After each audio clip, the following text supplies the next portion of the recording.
Yes, yes, please. So do I wait for you, Ariana, to let people in, or I just start? Wait until she admits. Oh, goodness, there's so many people. I don't? Yes.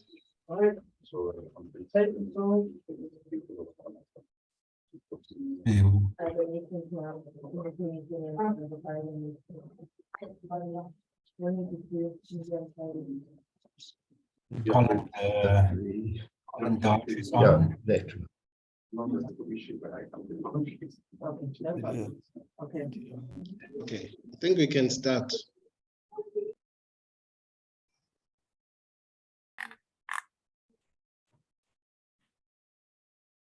Tabiso, can you hear me? Sihle, I think we can begin. All right, all right.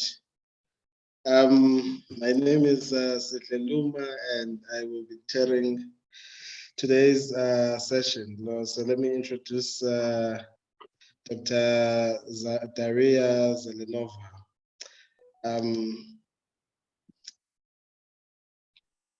Dr. Daria Zelenova is a senior research fellow of the Institute of African Studies of the Russian Army Academy of Sciences and senior research at the Higher School of Economics in Moscow. In 2022, she worked as a research officer in the project Global Soldiers in the Cold War, the making of Southern African liberation movement and armies at Oxford University. So the research topic that she will be presenting to us today is practicing internationalism, military and political training of the ZAPU and MK soldiers in the USSR in the 1960s. So over to you, Dr. Daria. You can begin. Thank you. You have about 25 minutes. I will remind you at 23 minutes that you have to start conclude. Okay. Thank you very much, Tabiso, Sihle, Ariana, and everybody from WITS workshop. I'm really happy to be here today, although online, but still, I really appreciate this opportunity to share my piece of my research. And just as it is a very long paper, actually, so I will start straightforward. And I will begin with a brief introduction of the research. So the paper contributes to the discussions of military internationalism and culture in exile by examining the context of military training provided for ANC and ZAPU cadres in a decade from 1960 to 1970 at two military institutions in the USSR, Odessa Red Banner Military College and Perevalnoye Training Centre. Established in early 1960s to train and politically educate anti-colonial fighters, both places went into social history of African liberation movements, not merely as military institutions and sites of training, but as dynamic transnational military hubs and first encounters of Soviet internationalism. This presentation briefly explores the history of military exchanges in the given decade to conclude that, firstly, the Soviet internationalism of the 60s was not limited to the formal ideology into it which would be reborn in the following decades. And secondly, it demonstrates how dialogue between Soviet hosts and African shaped specific cultures of training that were often less hierarchical and more open to exchanges across rank and file comrades than it was within the Soviet system. Finally, it argues that military culture produced in the context of these exchanges played an important role for the South African soldiers' future positioning of themselves as professional fighters. My paper and the whole research that I was doing within the Global Soldiers of the Cold War project was based mainly on interviews, oral history interviews with the Soviet military interpreters and instructors. Sadly, very few of them are available and alive. And also I used a multi-sided historiography with a comparison of the Soviet oral histories and the memories of ZAPU and ANC soldiers and newly discovered archival documents. Looking at the history of the Southern African liberation movements from the global perspective, and from the Soviets specifically, it should be noted that South Africa has always occupied a special place in Soviet historiography, just as it did in the Soviet decolonization project, with ties between South African Communist Party and the Soviet Union Communist Party that go back to Comintern. The military wing of the ANC, Umkhonto we Sizwe, is even claimed by some researchers as the most pro-Soviet liberation army. Ironically, the same claims have been made on occasion with regards to the ZIPRA, FAPLA, and PAIGC liberation armies, providing a ground for myth-making and debate. The oral history research thus demonstrates that oral testimonies quite often help to debunk the misperceptions of the grand narratives, as they give more nuanced histories focusing on personal attitudes and specific historical contexts, and so explain Soviet assistance to Southern African liberation movements that existed in constant dynamics with the liberation struggle itself. So the main argument of my paper is placed around the idea of internationalism that are crucial in understanding Soviets' role in military and humanitarian assistance to African liberation movements. Vast literature on internationalism, both Cuban-focused and Soviet-focused, has discussed internationalism as a state policy, with more recent research focuses on internationalism both as a cultural practice and as a global phenomenon. In my work, I'm referring to Elizabeth Banks' wonderful dissertation, which is called Socialist Internationalism Between the Soviet Union and Mozambique of 1962-1991, where she offers an interesting understanding of post-war socialist internationalism as a global phenomenon that was practiced on many levels beyond the state. She highlighted as well that despite the transnational character of anti-colonial movements, the post-war socialist internationalism relied on the nation state as the primary container of political life. So in my research, I tried to explain how military exchanges on the ground shaped the ideas about internationalism and how they were challenged by the reality of military training. Furthermore, my research raises a question of military training as a means of binding the socialist world and the impact that these exchanges had on both Soviets and Southern African soldiers. So today I will speak about two military training places, about two sites where military training occurred in the decade of 1960s. Basically, the first one is Odessa Military Academy, an established military institution at the Black Sea, which hosted two groups of about 150 MK soldiers in 1964-1965. And about Perevalnoye military camp, a very different military facility, which was a secret facility by that time. And it was established in the Ukrainian Crimea in 1965 to train not only Southern African liberation movement fighters, but also Lusophone liberation movements, Palestinian PLO, and some others. And I end up in the 1970s, when Soviet internationalism was taking a louder stance in the world and became shaped by new dynamics happening in the USSR and in Southern Africa. Particularly important is a shift from Khrushchev's idea of different paths to socialism towards Brezhnev doctrine in 1968 and the intensification of anti-colonial struggle among Lusophone liberation movements in the early 70s. So these complex dynamics contributed to the Soviets' view of anti-colonial struggles in Africa and affected the understandings of military internationalism. I'll speak a little bit about the background. The early 1960s saw first actions towards the military cooperation between liberation movements and the USSR.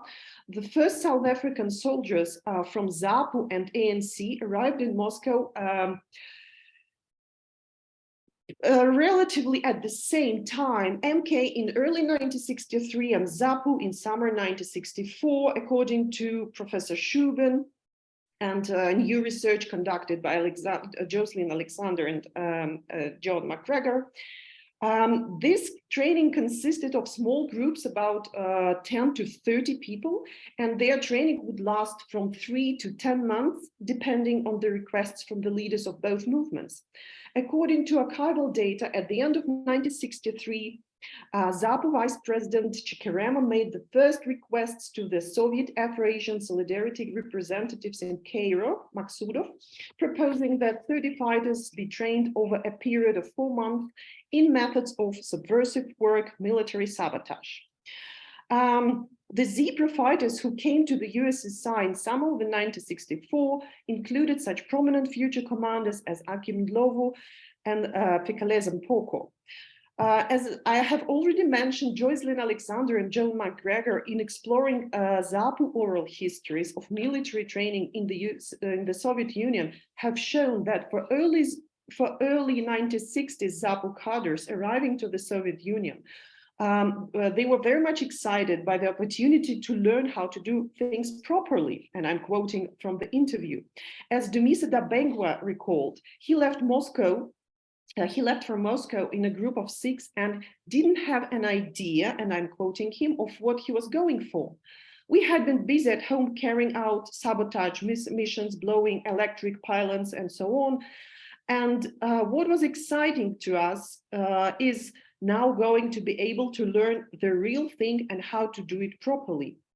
During the training that lasted for 8 months, they were able to add what they wanted in their training program. They had a constant consultancy meeting with the Soviet command. So they added weaponry side to get know all the weapons there that will be used for ZAPU forces. And in this training, it is very important that it was held in Moscow, in a special secret apartments, both for ZAPU cadres and both for MK. As MK veteran Archibald Sibeko, who underwent military training in Moscow in June 1963, in a group led by Mark Schope, which also included Chris Hani, recalled, "We were taken to a gigantic house on the outskirts of Moscow, which we're told had belonged to the Tsar. We were welcomed by Soviet colonel and a major and told we would follow a 6-month officers training course. The course included military strategy and tactics, topography, drilling, use of firearms, and politics, with heavy emphasis needed in guerrilla warfare. We studied everything necessary for survival in guerrilla conditions." So training in small groups in Moscow was very specialized, and it was guerrilla focused. And in the USSR, this kind of training was called partisan training. The knowledge of the Soviet militaries about guerrilla warfare were based on their own experience of the Civil War and the later Great Patriotic War, when vast territories were occupied by Nazis. As memoirs indicate, many of the senior instructors who taught in Moscow, later in Odessa, and later in Perevalnoye had direct experience of fighting behind the enemy lines. Soviets also clearly defined between what they call partizanstvo, like a proper disciplined version of guerrilla training, and partizanshina. Partizanshina is a hooligan version of guerrilla struggles, and anarchists like Nestor Makhno were accused by Trotsky, for example, of partizanshina, so of sort of hooligan and hooliganist version of guerrilla struggle. So huge experience of, and now I will give you another picture as a funny Soviet caricature of Nestor Makhno, who was considered to be a sort of hooligan version of partisan. And those are the Soviet partisans from the Civil War and World War II. huge experience of subversive actions against Tsarist officers during the civil war held by Bolsheviks, and furthermore during the Great Patriotic War, were highly valued in the training provided by the Soviet instructors. Overall, this idea will go along with the main frame of internationalist assistance, which supplemented the international experience with a specifically Soviet experience. So in April 1963, Oliver Tambo visited the USSR and raised the question of providing military training for at least 300 MK fighters in a single contingent, pointing out the impossibility of conducting such large-scale training in Africa. Earlier, in 1961, when Yusuf Dado and Moses Katana were invited to Congress of the Communist Party in Moscow, they discussed the possibilities of the armed struggle with their communist colleagues. And Moscow, in turn, as archival docs demonstrate, took a cautious stance and proposed to consider Ghana and Guinea as friendly states where a possible military training could be organized. This situation changed in April 1963 when it became obvious that there is no such opportunity for MK fighters to be trained in large numbers elsewhere in Africa. And by that time, the ANC had already established contacts with Moscow through Cairo-based branch of the Soviet Asian Solidarity Committee.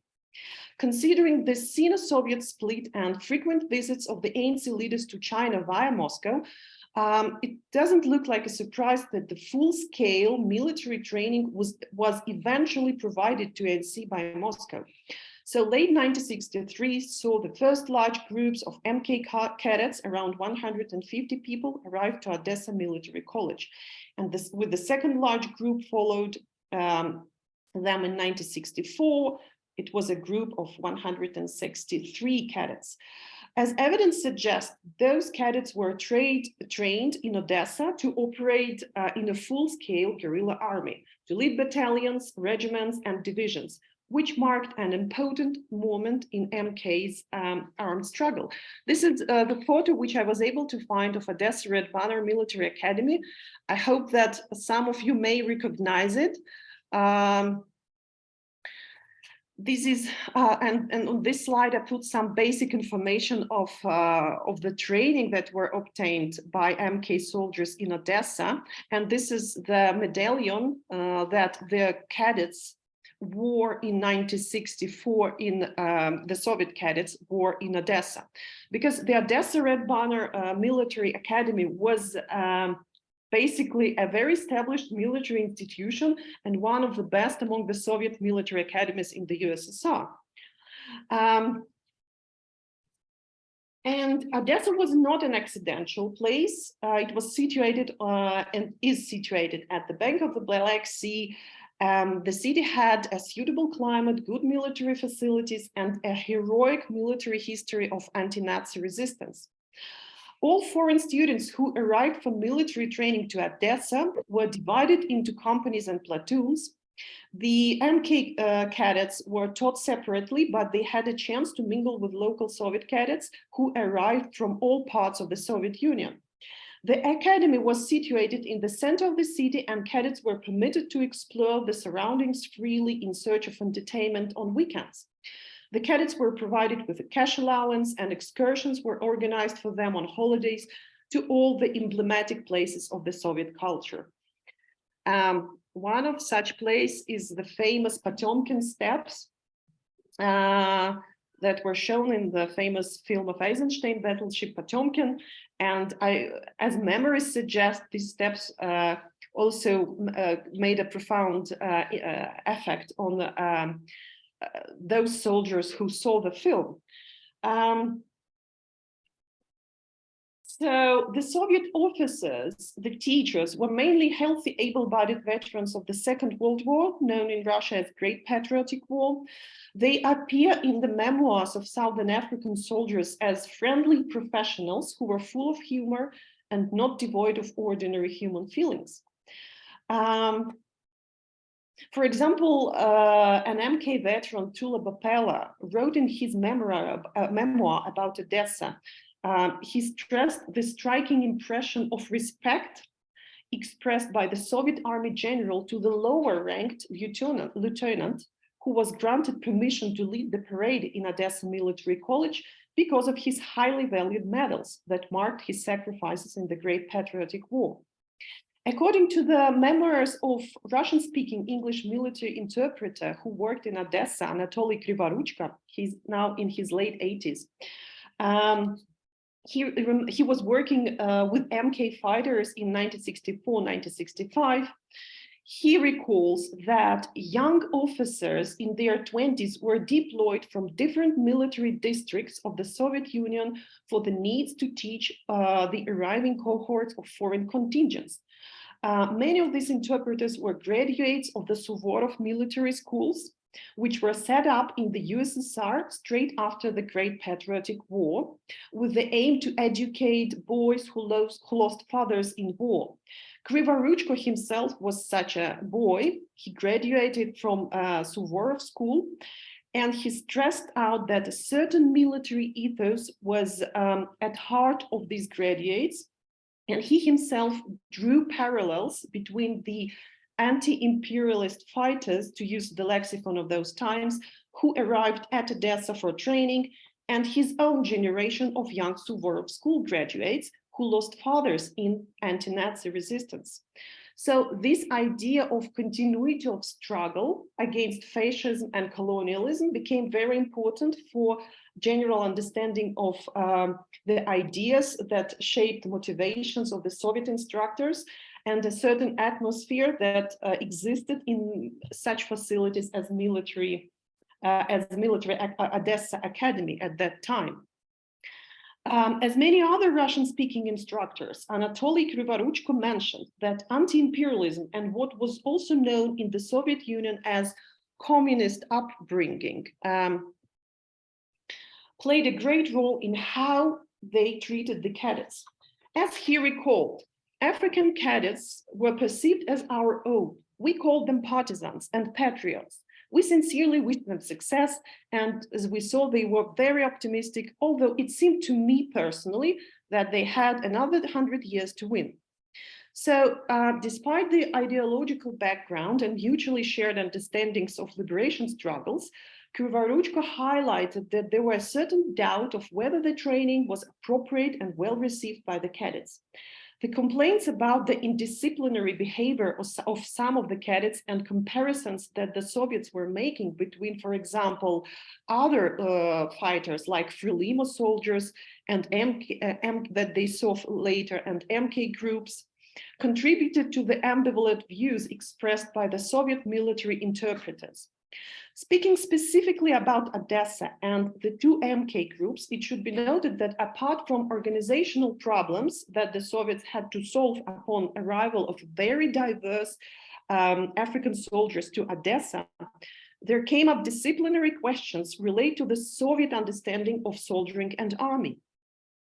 These problems are vividly documented in a report written by Odessa Military Command to the International Department of the Central Committee of the Communist Party on the stance of discipline and morale of the second MK group, which had some prominent figures such as Boston Gagarin in it. The document reveals a complex reality of military training and opens up a wide range of issues that the Soviet military command had to deal with, including the politics of class, gender, education, religion, and diversity of socialist ideas that were at times hard to comprehend in the existing Soviet realities. The diversity of questions raised by the MK fighters and highlighted in the report shows how reality on the ground challenged the idea of education of foreign soldiers in a communist spirit. The idea that was framed, at least in the official documents, as one of the goals of political and military training provided for foreign soldiers in the USSR. Half of this report is devoted to the disciplinary problems and dangerous views, as they are called by the authors of this report, of Southern African soldiers who expressed either Maoist or religious ideas, questioned the democratic procedures of the local elections that they observed in Odessa, and raised some political questions that were seen as uncomfortable and even dangerous by the Soviet command. The problem of cadets' military discipline and morale is described as a major drawback of the second MK group that arrived at Odessa for training. It is interesting, especially for the MK, as it reveals the shift in recruitment of cadres from very selected and highly politicized soldiers to less politically motivated or educated and very diverse in terms of social backgrounds. Some particularly disturbing questions highlighted in the report were religious. During political classes, for example, one cadet said, "Why shed blood in a war with imperialists? Let God punish them." After a lecture on religious morality and communist morality, the cadet told a lecturer from the Knowledge Society, "May God help you in conducting your anti-religious propaganda." So this report is fascinating because it demonstrates very interesting dynamics that was within MK by that time. And this is 1964, 1965, the second group, how it was recruited, how it was selected. There are many questions that to be discussed further. The report also highlighted the fact that military academy didn't like the outcomes of the cadets going out with locals, calling some of the relationship unhealthy, meaning obviously sexual relationship between cadets and the locals. These were under the control. However, as memoirs of MK veteran Rodi Kasril suggest, there was an elder cadet who managed to develop long-lasting love relationship with local women. So it is not very clear what exactly Soviets meant by unhealthy relationship. There were probably sex workers who hanged out with foreigners, and it could be interpreted in many ways. So I would like to draw your attention to different memoirs from MK veterans on their training in Odessa. For example, Simon Senna, who had been trained in Egypt in 1962, was sent to be retrained in the Soviet Union in 1964, 1965. He recalled, "The Soviet training was humane. It was both normal military training and political training, so that you understood what you were fighting for, how to treat your enemy in a humane way. You would not kill just for the sake of killing. You will kill soldiers and policemen and not any civilians, even if they were your enemies." Another MK veteran, Isaac Mafoto, a political commissar who trained in Odessa, stated that the Lutuli detachment was trained in Odessa, and today we're still the best. Zev Mahedla described how he got to Odessa with other 163 fighters in November of 1964. According to his recollections, training in Odessa was not conventional insofar as it included elements of guerrilla warfare. And this is very interesting questions because later there will be debates about the relevance of Odessa training. So in his accounts, he told about the instructions that were very experienced and obtained a partisan guerrilla experience in the Great Patriotic War and in Vietnam. The traditional lectures on Marxism and Leninism were accompanied by political economy and study of international revolutionary struggles. There was Cuba, Vietnam, Algeria, and the Philippines. All of these were discussed in the lessons. After this training in 1965, most of MK cadets returned, as we know, to Kongwa camp in Tanzania and received command positions. Many became part of Lutuli detachments. And it should be noted that the small groups that who got their training in Moscow also sometimes stated in their memoirs that what they taught in Moscow was very specific. But both kinds of training were important, and there was sometimes overlap in these trainings. But in general, there was some critical also accounts. For example, Isaac Mafoto recalled that we were trained in Odessa as soldiers, not as guerrillas. I can't find it here in the slides, sorry. Daria, you have about 2 minutes. Can you please start wrapping up? Yeah, so in general, what can be told about Odessa? To conclude that when the head of the Africa department and the international department of the Communist Party, Peter Mancha, visited Odessa in 1964, and to inspect the training of MK soldiers, he stated in his report some positive outcomes of that training. The feeling of hopelessness, downturn, and weakness in the face of a powerful enemy disappeared. They began to feel confident, they felt each other's elbow when they jumped out of armored personal carriers and with assault rifles or a carbine in their hands ran into attack or even a training one. Despite the large displays of military equipment, the Odessa Military Academy had limited capabilities for providing guerrilla-focused training, sometimes, which was also mentioned in Mancha's report. Another problem came out that was also mentioned by Zev Mahetla, was that the training was concentrated on the realities of the Soviet anti-Nazi resistance, where partisans in enemy territory could rely on constant supplies from the rear, which in case of South Africa was not applicable. So in 1965, another large military camp specifically dedicated to guerrilla warfare training was established in another location in the Crimea, in the city of Perevalnoye. And these are the soldiers that are dressed up for an excursion in Perevalnoye military camp. It should be noted that Perevalnoye Training Centre was very different from what was in Odessa. It was absolutely secured place, and nobody was supposed to know actually what was happening behind the fence. So it was a proper military camp, and cadets didn't enjoy as much freedom as they did in Odessa Military School. Now, I don't have much time to talk about daily regime of Perevalnoye Training Center, but I think it's very important to stress out that both ZAPU soldiers and MK soldiers met in Perevalnoye, as well as some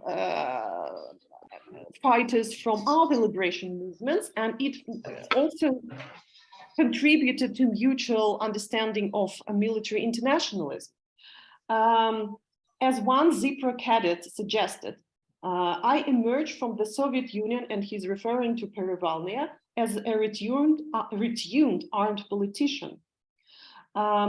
To his view, political training was interesting due to the fact that he loved reading and wanted to learn more about Marxism, whereas the majority of his group faced problems of understanding what the instructors were saying at the Russian, as the Russian instructors spoke in their native language, while there was no interpreter who had some command of English. So he's further, there are some more recollections about Perevalnoye training, which revealed more complex problems, such as strict disciplinary conditions and the problem of translating from Russian into English and to local African languages. For example, Yuri Gorbunov, a Russian English military interpreter who was recruited in his 20s for service in Perevalnoye camp, describes how he was excited to learn about African internationalists and partisans, whom he really was eager to see. The first group he met in 1966 were the PAGC guerrillas, and he was shocked to learn about their hard lives under colonialism. Their level of education was very low, as he remembers, but the spirits were high. So he remembered, we taught cadets not only how to use weapons, not only develop their commanding skills, but also sowed in their souls a sense of hatred for slavery, colonialists, and foreign exploiters, and imperialism. We explained to them that their enemies are not as much the whites, but the very imperialist system of colonialism. He also provided interesting memories about Southern Africans whom he met in 1971. He was referring to MK and ZAPU fighters. He recalled that guerrillas from Southern Rhodesia, meaning Zimbabwe, obviously, Namibia and South Africa, appeared among the listeners. it was 1970. It was interesting to work with them. Many of them received secondary education and spoke English fluently. Dr. Daria, your time is up. I'm sorry, my time has finished, but I would love Yes. to listen to questions, and maybe many things are remained uncovered, but yeah. Yes. Thank you. Fortunately, hopefully they will be covered by questions. And Thanks. Thank you. Thank you. Thank you for this fascinating paper, for this fascinating presentation. I'm going to take a round of questions. There will be 3 questions in each round. We have about 25 minutes for question, comments, and answers. So I'm going to ask that if you have a question, please put your hand up, and I am going to point you out, or you can write on the chat your question or comment. So round 1.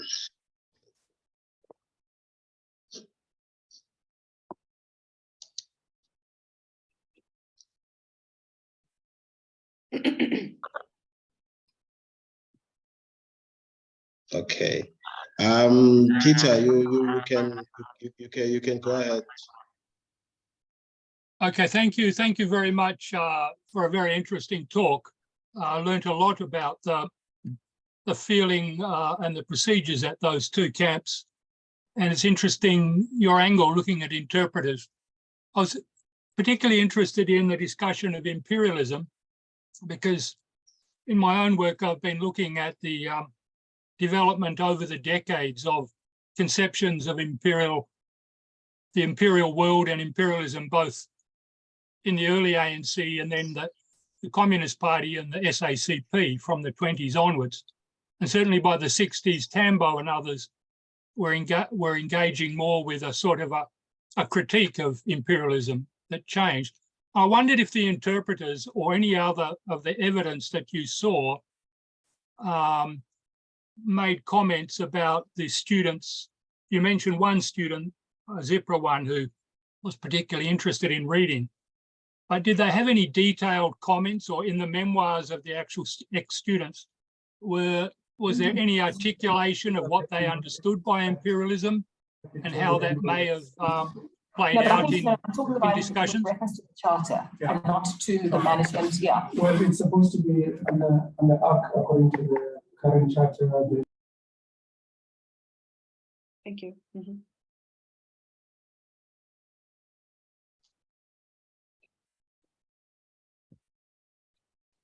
Did you finish, Peter? I did. There was some noise coming in the background. Okay. We have a second question, Zep. I'm sorry if I'm pronouncing it incorrectly. How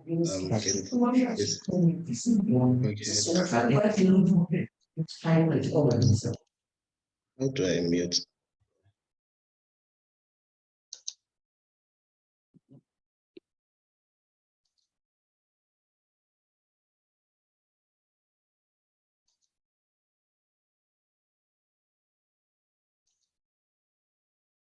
You can go ahead, Zef.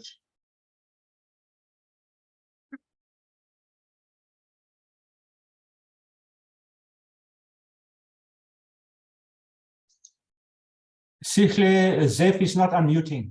No, now you're on. He's on. Hello, can you hear me? Yes. Okay, I'm Zef Maketa.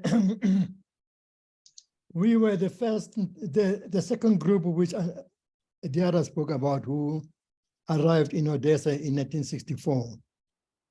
And I think Odessa training was one of the best we have, especially taking into consideration people who train in Algeria and in Egypt before us.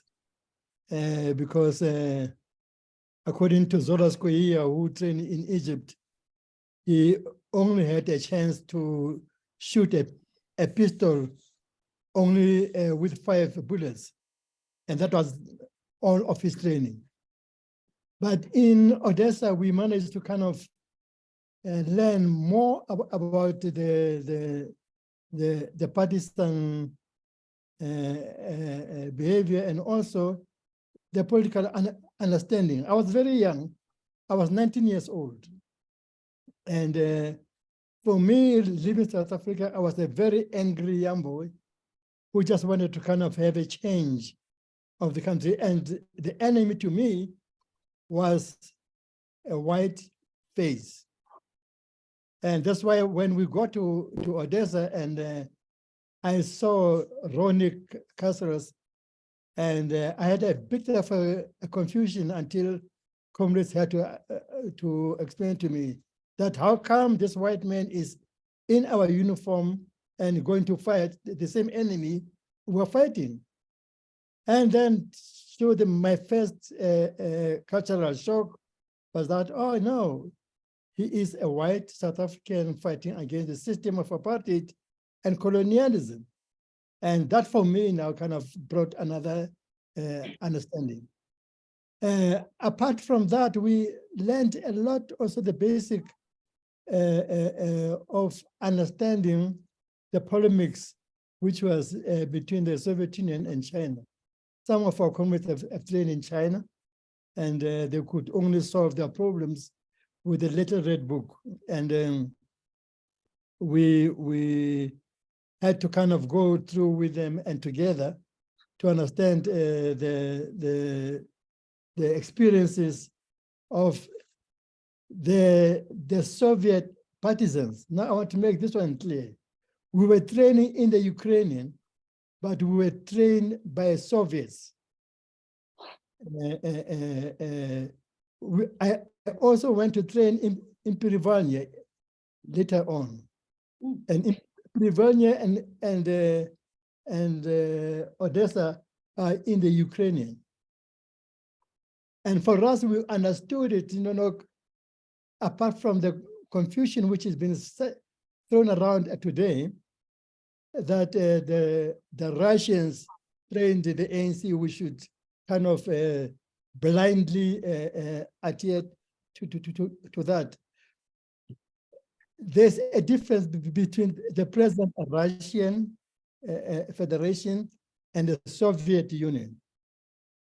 And we were trained by Soviet Red Army soldiers who were part of the Second World War, who fought behind enemy lines. Some of the colonels who trained us were the guys who themselves were behind the enemy lines. And I remember in Odessa, we took a march, which we went with them on the trail which they took when they went in the bush. And that was the first time that march was ever taken. And we spent about 3 weeks in the bush with them, and the experiences, the everyday translating of the basic training was enormous for us. But as I said, Daria said it, I said, you know what, ours is going to be a different war, because we won't have the Moscow sending us some parcels dropped into by parachuters, because in South Africa we won't have that luxury kind of thing. But we learned a lot, and I think many comrades who came out of Odessa and Perevalnoye are very thankful about the Soviet assistance which we got. From Perevalnoye, for your information, we spent much longer time than we were supposed to stay there, because there was no decision about where we were going to go, and we were divided. I happened to end up in Krasnodar. military aerodrome of the Warsaw Pact countries. And we were going to be trained as pilots. And unfortunately, that didn't go much longer because Mabida and JB Marx came and said, hey, we found a way for you guys to come back home, and we went back to Dar es Salaam. But I really would want to kind of have a better time to have more of Daria to kind of talk more about her presentation. Thank you very much for now. Thank you very much, Zeph. Quite interesting discussion there. Is there another question, or we can just? I don't see any hand up, so for now, you can go ahead, Dr. Daria, and answer the questions and the comments that you got. Just limit your time so that we can have another round of questions and comments. Okay. Yeah, thank you very much. I will start with Peter Lim's question. It's a very interesting question about imperialism. What you told, how it developed within the time. What I was able to catch from those interviews was quite a varied understanding. Some people were saying basically that they were fighting the system. What did they mean by that is quite vague, but they use this word system. More advanced comrades and more advanced, sort of politically advanced, politically sophisticated, I should better say, or educated in Marxism, they would definitely sort of give you the Marxist view of anti-imperialist struggle. I didn't have much time to speak about the Soviet view of proletarian internationalism, how it was doctrinized and how it was put in the official documents in the 60s, during the late 50s and early 60s, when Khrushchev was at the head of the party. And later on, how this socialist internationalism developed further into a more formal sort of foreign policy. But on this slide, I also presented, I quoted two fragments from the interview I've taken with one military interpreter who worked with MPLA soldiers in Angola. And he clearly states here that proletarian internationalism of helping the oppressed around the world was seen by him as his international duty, basically. So he told that internationalism is not merely one who follows affairs, but the one who actually, in practice, travel to foreign countries and helps people to maintain social justice. So this is very basically Marxist view of internationalism, to help the oppressed around the world.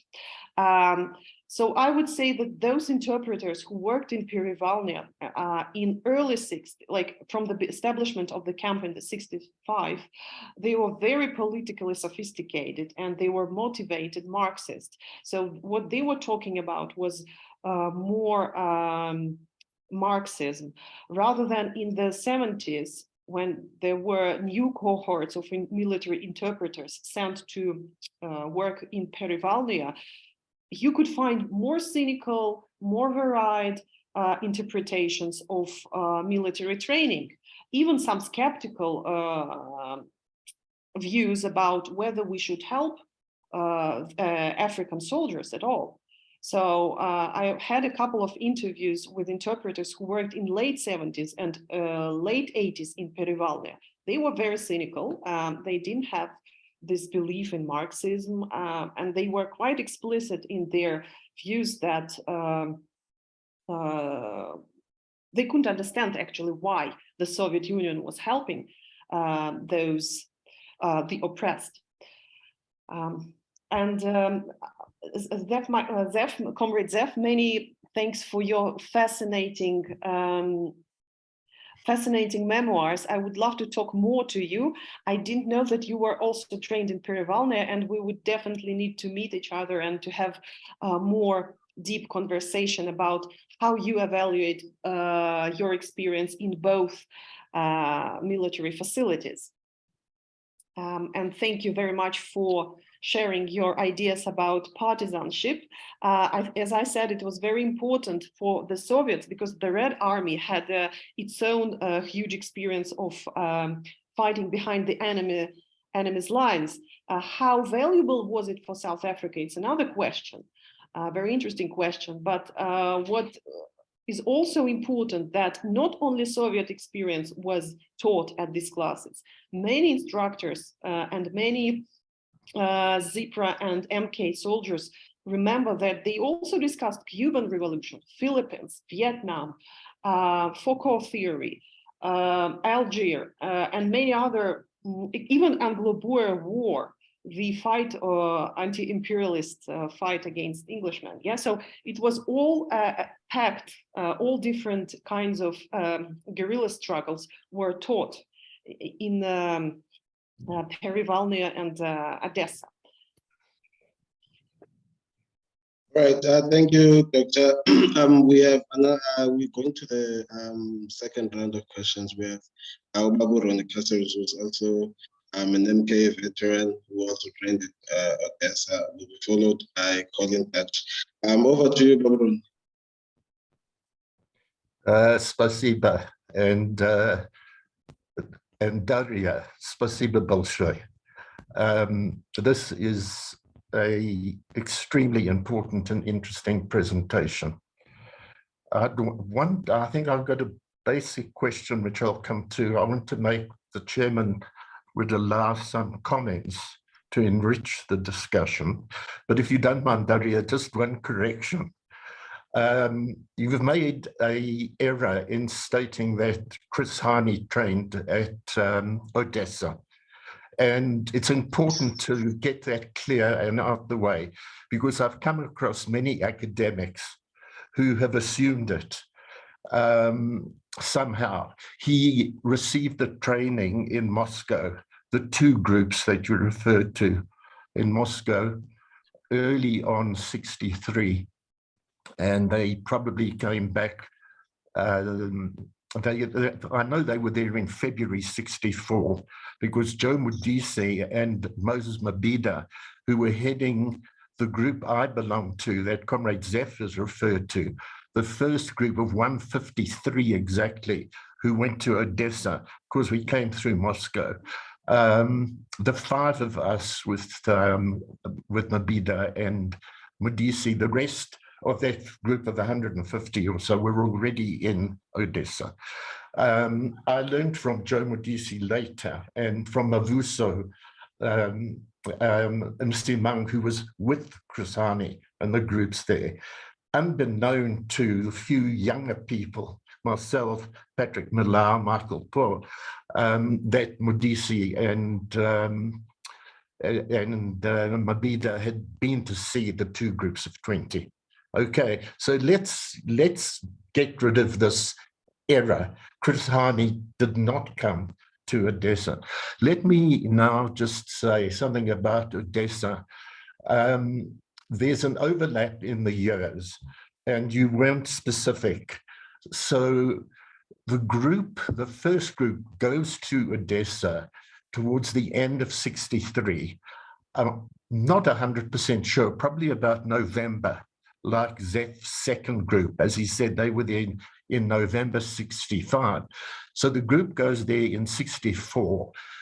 Mabhida and Modise, myself, and the two others are late, and we arrived there in February. So we come through Moscow February, and we go to the first group.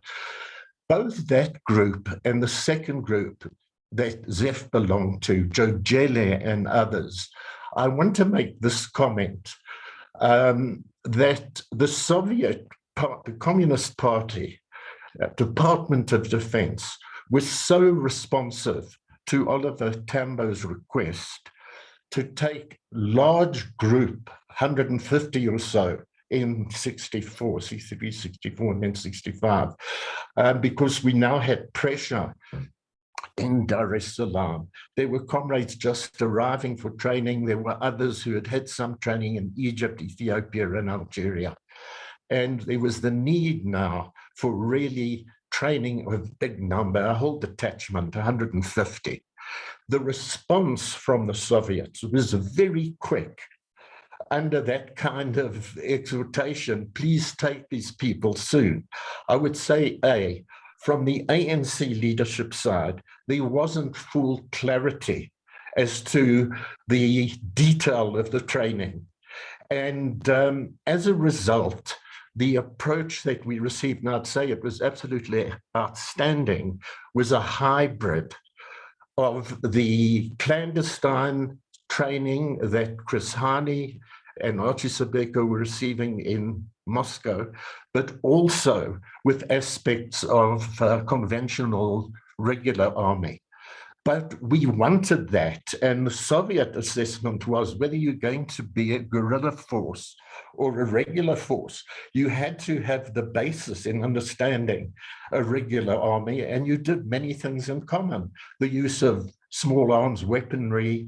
Joe Modise wanted higher levels of equipment to be taught to us, like anti-aircraft weaponry and heavier caliber mortars, and in fact tanks, because as he said, in fighting as guerrillas, we will confiscate some of these things from the enemy.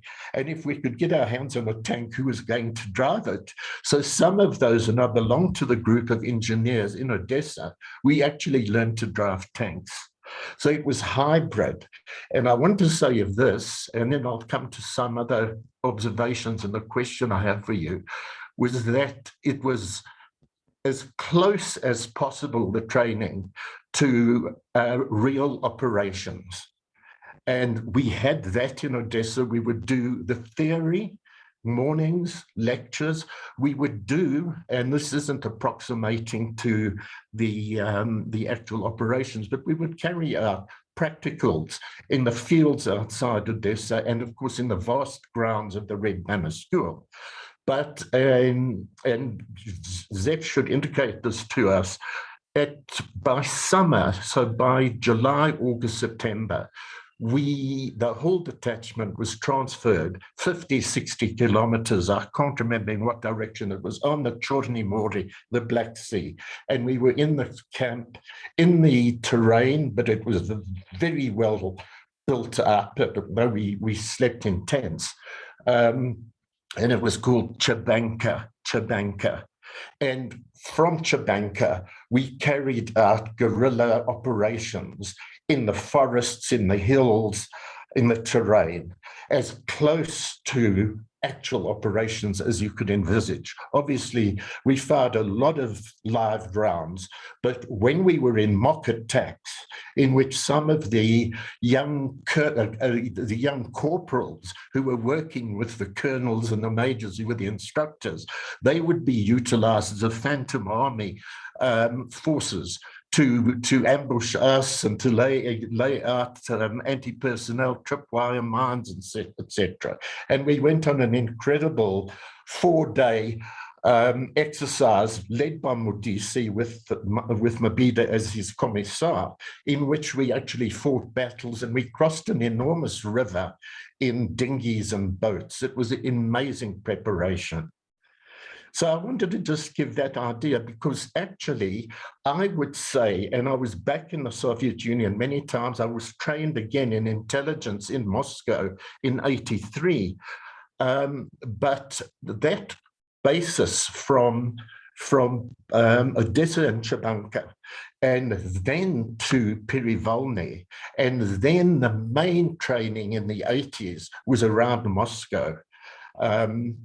In safe houses and so on, where MCW was now developed, the amalgam of guerrilla warfare and clandestine operations and organization, which was now very much in tune to the kind of struggle we were waging. So we see over the 20, 30 years, 3 decades, the development and the enrichment of the military doctrine, the armed struggle theory and practice that we and the other liberation movements received. I would say absolutely outstanding and so professional. Look, what I want to quickly come to now is in relation to us having trained in the Soviet Ukraine and our instructors, the people who looked after us, the cooks, the waitresses, the personnel, the logistics, they were a mixture. There were people from all over the Soviet Union. The most outstanding political instructor was a Major Chubiny Khan. Clearly, you see in that Armenian. There were both Russian and there were, and I'll say Soviet Ukrainian communists who were training us. And we received a lot of history about the collaboration of the Nazis, Ukrainian Nazis, during the war, collaborating, Stepan Bandera, the western part of Ukraine, collaborating with the Nazis. It's been fantastic, that basis, because it prepared a lot of us to understand what's going on in the Ukraine today. And the nature from Odessa to the Donbass, to Mariupol, we knew that these areas as very much Russian-speaking and a mixture of Ukrainian Russian speakers, perhaps, but and Russians themselves.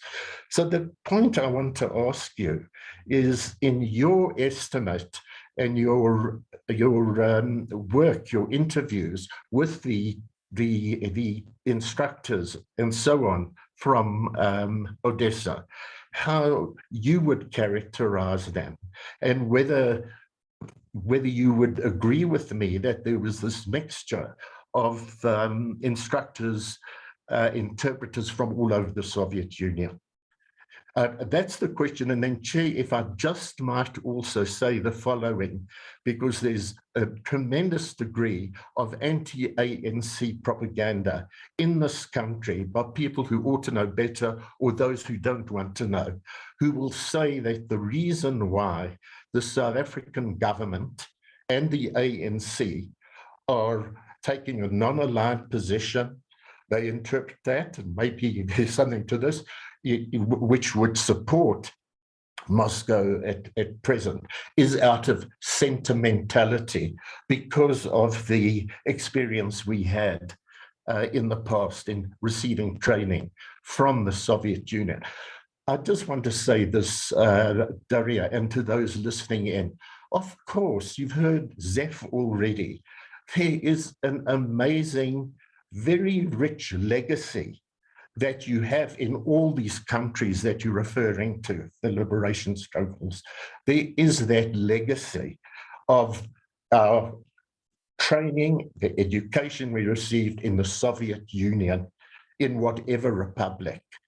But it's nonsensical to try and say this explains the position of the South African government. There are national interests in relation to South Africa today that don't relate to the training we received in the past.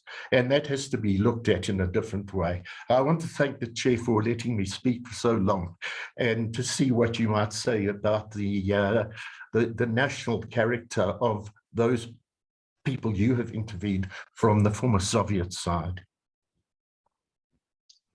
All right, thank you, Babu Roni.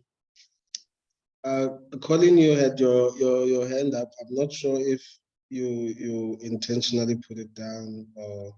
I put my hand down intentionally because I think the debate that's going on is much more interesting than my academic question that I was going to make. So I'll keep quiet for the time being. Thank you. Okay, thank you. Prof. Sfiso Ndlovu, I'm aware that you also want to have an input, but you can't put your hand up, so you can go ahead. Just pointing out to my colleague Daria, in terms of the interviews, was aware that in other interviews, she was precise to attribute the interviews to the person who carried out that exercise. When it comes to those she got from the Road to Democracy in South Africa, she just says Road to Democracy, Volume 1 or Volume whatever. All I want to say to you, I can help you in that respect. For example, interviews that you did, that you cited, the Simon Senna interview, they were conducted by me. So you can attribute those to me. The Isaac Mapoto interviews, you can attribute those to Sipamandla Zondi. So if you do have a problem, as we are using our publications in terms of verifying such issues, feel free to be in touch with me. And that's it. That's my contribution. All right, thank you, Prof. Sifiso. I think Dr. Daria, you can go ahead and answer. Yeah, many thanks for this fascinating discussion and for your really precise comments.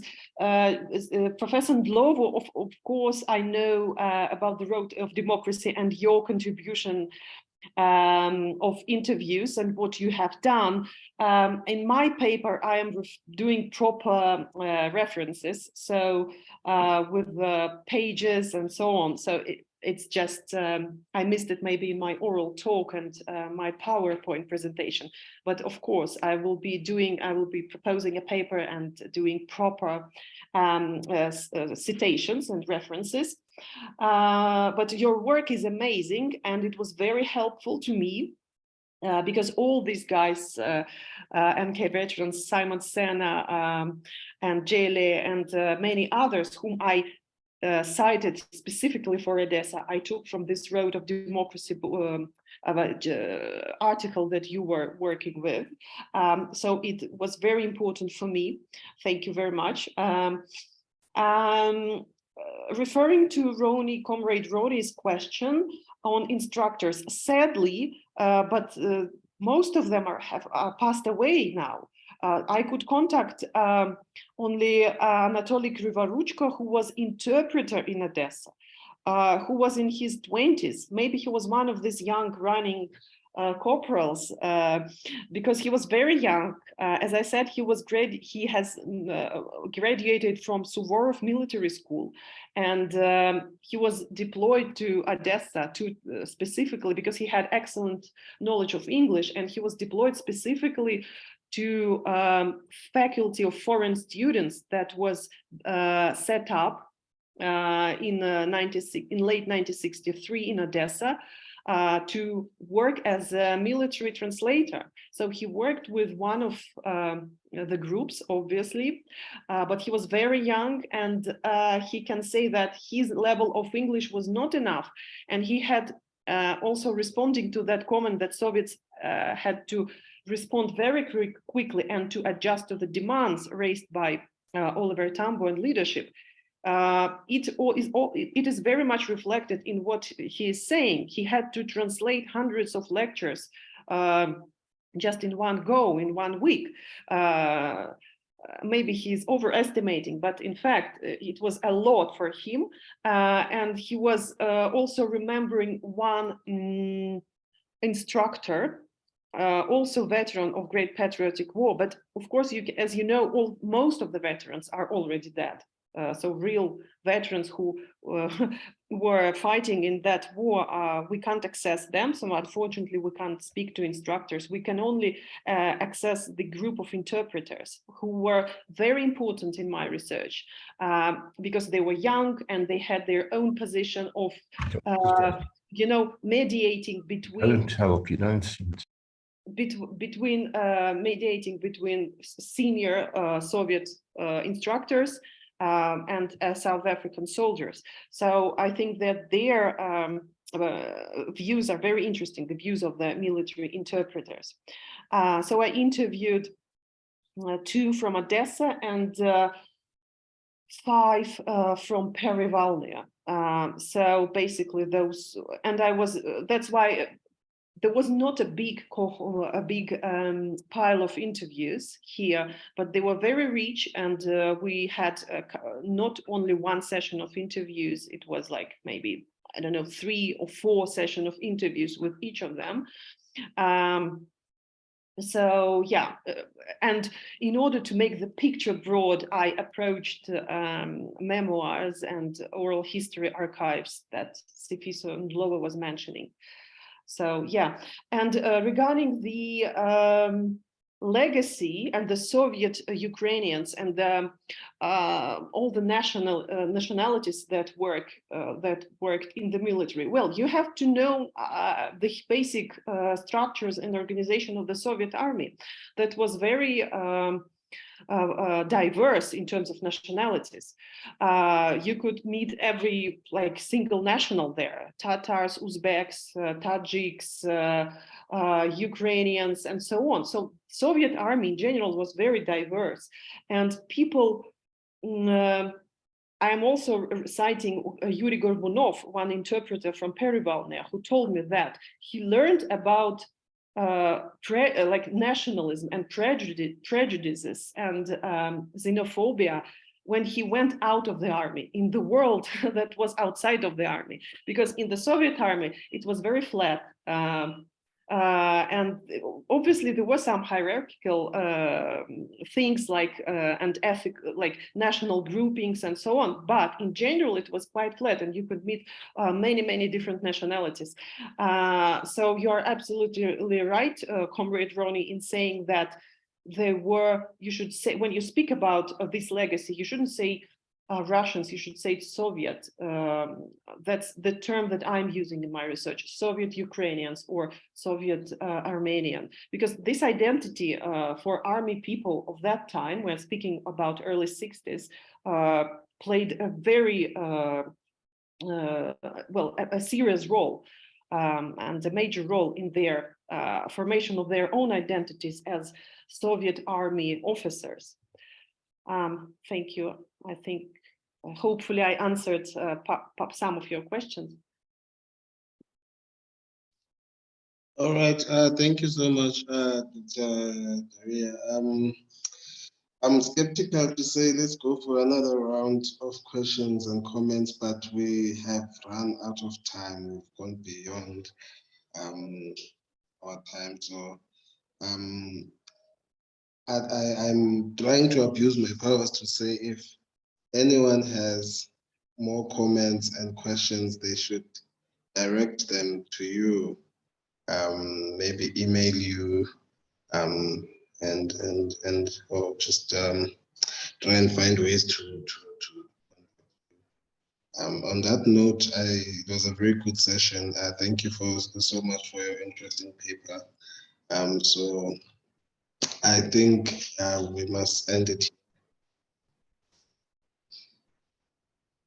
Thank you. Thank you everyone for joining and listening, and for your very interesting comments and questions. Thank you. Sorry, I just want to add an announcement to everyone who's in attendance here. So the recording of this video is going to be shared on our YouTube page. That's the History Workshop YouTube page. I'll share the link to the YouTube page and to the recording via Facebook and Twitter. The History Workshop page is on Facebook and Twitter, so please look out for that. Thank you. Thank you, Tabiso.